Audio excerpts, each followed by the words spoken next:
নীলাচল নিবাসায় নিত্যায় পরমাত্মনে বলভদ্র সুভদ্রাভ্যাং জগন্নাথায় তে নমঃ। হরে কৃষ্ণা, জয় জগন্নাথ। ভগবান শ্রী জগন্নাথ দেবের রথযাত্রা মহোৎসব কবে উদযাপিত হবে? এই বছরে 2025 খ্রিস্টাব্দে এই রথযাত্রা, ভগবান জগন্নাথ দেবের রথযাত্রা হচ্ছে 27 জুন শুক্রবার, এবং উল্টো রথযাত্রা মহোৎসব 5 জুলাই শনিবার পালিত হবে। তো আজকে আমরা এই ভিডিওর মাধ্যমে জানবো ভগবান শ্রী জগন্নাথ দেবের রথযাত্রা মহোৎসবের মাহাত্ম্য কি, কেন আমরা এই জগন্নাথ দেবের রথযাত্রা উৎসবে অংশগ্রহণ করব, এবং এই অংশগ্রহণ করার ফলে আমাদের কি ফল লাভ হবে, ভগবান জগন্নাথ দেবের রথযাত্রায় অংশগ্রহণ করার ফলে আমাদের কি ফল হবে। তো আমাদের শাস্ত্রে স্কন্দ পুরাণে খুব সুন্দর একটি শ্লোক বলা হয়েছে, রথে চ বামনং দৃষ্টা পুনর্জন্ম না বিদ্যতে। অর্থাৎ ভগবান শ্রী জগন্নাথ দেবকে রথে আরোহণরত অবস্থায় যখন কেউ ভগবানকে দর্শন করেন, তখন তার এই জড়জগতে, এই জন্ম মৃত্যুর সংসারে আর জন্মগ্রহণ করতে হয় না, অর্থাৎ তার আর পুনর্জন্ম গ্রহণ করতে হয় না। তো হরি বল, ভগবান জগন্নাথ দেবের এত কৃপাময়। তো ভগবান জগন্নাথ দেব কেন ওনার রত্ন সিংহাসন, ওনার রত্ন মন্দির ছেড়ে উনি রাজপথে নেমে আসেন? তো ভগবান জগন্নাথ দেব এত কৃপালু আমাদের মতো বদ্ধ জীবেদের প্রতি, যে ভগবান জগন্নাথ দেব ওনার দর্শন দ্বারা আমাদেরকে উদ্ধার করতে চান।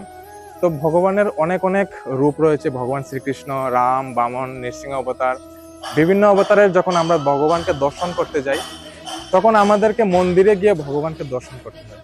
কিন্তু ভগবান জগন্নাথ দেব এত কৃপাময়, এত কৃপালু বদ্ধ জীবেদের প্রতি, উনি ওনার সিংহাসন ছেড়ে উনি রাজপথে নেমে আসেন আমাদের মতো বদ্ধ জীবেদেরকে কৃপা করার জন্য, উদ্ধার করার জন্য। তো আজকে আমরা এই ভিডিওর মাধ্যমে এরকমই কিছু মাহাত্ম্য জানবো, যে আমরা যে ভগবানকে রথের রশি ধরে টানতে যাই, তো ভগবানকে রথের রশি ধরে যখন আমরা টানি তখন তার ফলে আমাদের কি লাভ হয়। তো এই বিষয়েও ভবিষ্যত্তর পুরাণে বলা হয়েছে। তো ভবিষ্যত্তর পুরাণে যুধিষ্ঠির শ্রীকৃষ্ণ সংবাদে আরেকটি কথা বলা হয়েছে, তো ভগবান জগন্নাথ দেব যখন ওনার শ্রীমন্দির ছেড়ে যখন উনি গুন্ডিচা মন্দিরে যান, তো সেই সময় ভগবান জগন্নাথ দেব যে রাজপথ দিয়ে যান, সেই রাজপথে ভগবানের যে দৃষ্টি, ভগবানের করুণ নয়নে যেসব স্থানে ভগবান ওনার দৃষ্টিপাত করেন, সেই সকল স্থান স্বর্গ সদৃশ বলে পরিগণিত হয়। অর্থাৎ ভগবান যে সকল স্থানের দিকে ভগবানের চোখ যায়, সেই সকল স্থান স্বর্গ সদৃশ বলে পরিগণিত হয়। তো ভগবান শ্রী জগন্নাথ দেবের রথ চলাকালীন সময়ে যদি কেউ সেই রথের অংশগ্রহণ করে এবং রথের সঙ্গে সঙ্গে সামনের দিকে এগিয়ে চলে, তো সেই রকম ক্ষেত্রে বলা হয়েছে, সে যদি কুকুর বুঝি চণ্ডালও হয়, তাহলেও সে তাকে হরি ভক্ত বা ভগবানের পরম ভক্ত বলে গণ্য করতে হবে। অর্থাৎ তাকে এত কৃপা করা হয়েছে, ভগবান এত কৃপা করেছেন যে সে যদি কুকুর বুঝি চণ্ডালও হয়, তাহলেও সে হরি ভক্ত বলে তাকে গণ্য করতে হবে।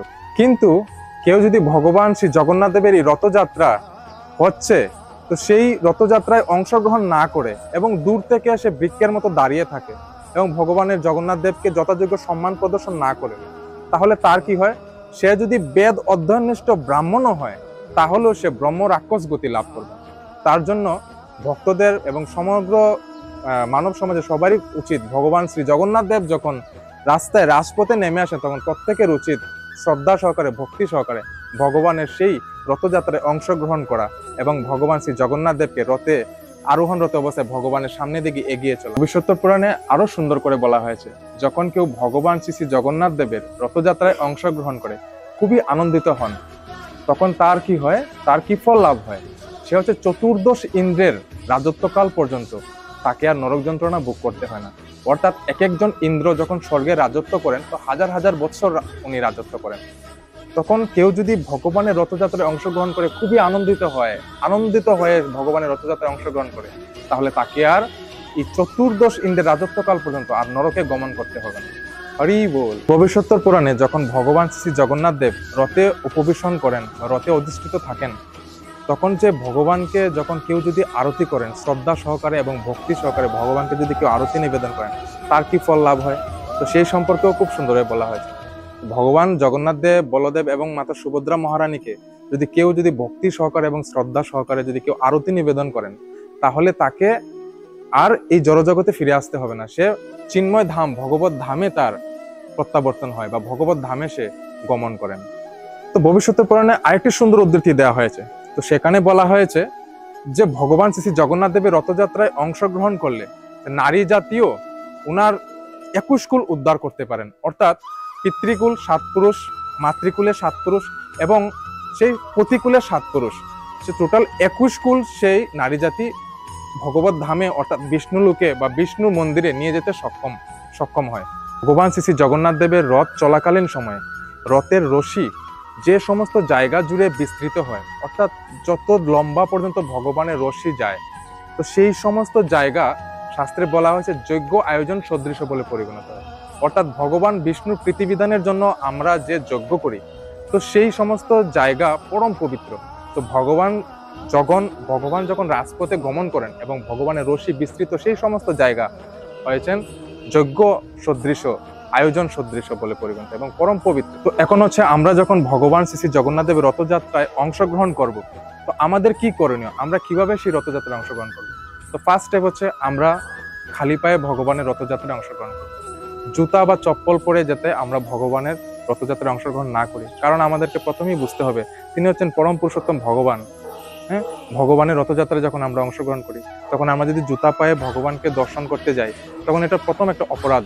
এবং ভগবানের যখন আমরা রশি ধরি, তখনই সেই রশি ধরতে সময় যদি আমাদের পায়ে জুতা থাকে, তাহলে সেটা অপরাধ হয়। এবং ভগবানকে যদি আমরা প্রণাম করতে যাই, তখন আমরা সেই হাজার হাজার লোকের ভিড়ের মধ্যে আমরা আমাদের চপ্পল কোথায় রাখবো? তার জন্য সবচেয়ে ভালো হচ্ছে এবং খুব বেস্ট হচ্ছে আপনারা চপ্পল বাড়িতে রেখে আসবেন, যার জন্য এবং ভগবানের জগন্নাথ দেবের রথযাত্রায় অংশগ্রহণ করবেন। সেকেন্ড স্টেপ হচ্ছে আমরা যখন ভগবানের রথযাত্রায় অংশগ্রহণ করব, যার যেমন সামর্থ্য রয়েছে ভগবানের জন্য আমরা যাতে কিছু নিয়ে যাই। তো ভগবান শ্রী শ্রী জগন্নাথ দেবের প্রিয় কি জিনিস রয়েছে? কাঁঠাল। ভগবান খুব বেশি ভালোবাসেন কাঁঠাল খেতে। তো আমরা যখন ভগবানের দর্শন করতে যাবো, কেউ রথে যাব, আমাদের যেরকম সামর্থ্য, কেউ ফুল নেও, কেউ তুলসী পাতা, ফুল, কেউ কোনো ফল, বা কেউ যদি পারেন ভগবানের জন্য কিছু মিষ্টি, কেউ যদি পারেন কাঁঠাল নিয়ে আসতে পারেন। এভাবে ভগবানকে আমরা প্রীতিবিধান করতে পারি, ভগবানকে আমরা সন্তুষ্ট করতে পারি, তার মাধ্যমে ভগবানের কৃপা লাভ করতে পারি। তো আমরা আরেকটা জিনিস লক্ষ্য করি, যখন আমরা ভগবান জগন্নাথ দেবের রথযাত্রায় অংশগ্রহণ করি, তখন অনেক সময় দেখা যায় অনেকেই কলা, আম বা কোনো কিছু কিনে সেই রথের দিকে ছুড়াছুড়ি করে। তো সেটি দয়া করে আপনারা করতে যাবেন না, কারণ তার ফলে কি হয়, সে আপনি কলা ছুড়বেন কিংবা আপেল ছুড়বেন কিংবা কোনো অনেকে নারকেল ছুড়ে দেয়, তার ফলে অনেক সময় ভগবানের গায়ে পড়তে পারে, ভগবানের ভক্তের গায়ে, কোনো বৈষ্ণবের গায়ে পড়তে পারে, তাতে অপরাধ আসতে পারে। তার জন্য সবার উচিত, যদি আপনারা কোনো কিছু দেবেন, তাহলে রথে যারা রয়েছেন, যে পূজারী রয়েছেন, আপনি সে পূজারীর হাতে দিতে পারেন, ভগবানকে নিবেদন করতে পারেন। তো এইভাবে আসুন আমরা সবাই ভগবান শ্রী শ্রী জগন্নাথ দেব, বলদেব, সুভদ্রা মহারানীর এই রথযাত্রা মহোৎসবে অংশগ্রহণ করি এবং আমাদের এই দুর্লভ মানব জীবনকে আমরা সার্থক করি, ধন্য করি তুলি। তো আমরা আপনাদেরকে সবাইকে আমরা অনুরোধ করব, আপনারা সবাই আসুন এবং শ্রী শ্রী জগন্নাথ দেবের রথযাত্রা, এই মহতী রথযাত্রা মহোৎসবে অংশগ্রহণ করুন এবং আপনাদের জীবনকে সুন্দর এবং সার্থক করে তুলুন। তো এরকমই সুন্দর সুন্দর ভিডিও, আপনার ইনফরমেটিভ ভিডিও যদি আপনারা পেতে চান, আমাদের এই চ্যানেলটিকে সাবস্ক্রাইব করবেন এবং আপনাদের প্রিয়জনদের সঙ্গে এই ভিডিওটিকে শেয়ার করে দেবেন। হরে কৃষ্ণ, সবাই ভালো থাকবেন, সুস্থ থাকবেন। জয় জগন্নাথ স্বামী কি জয়। হরে কৃষ্ণ।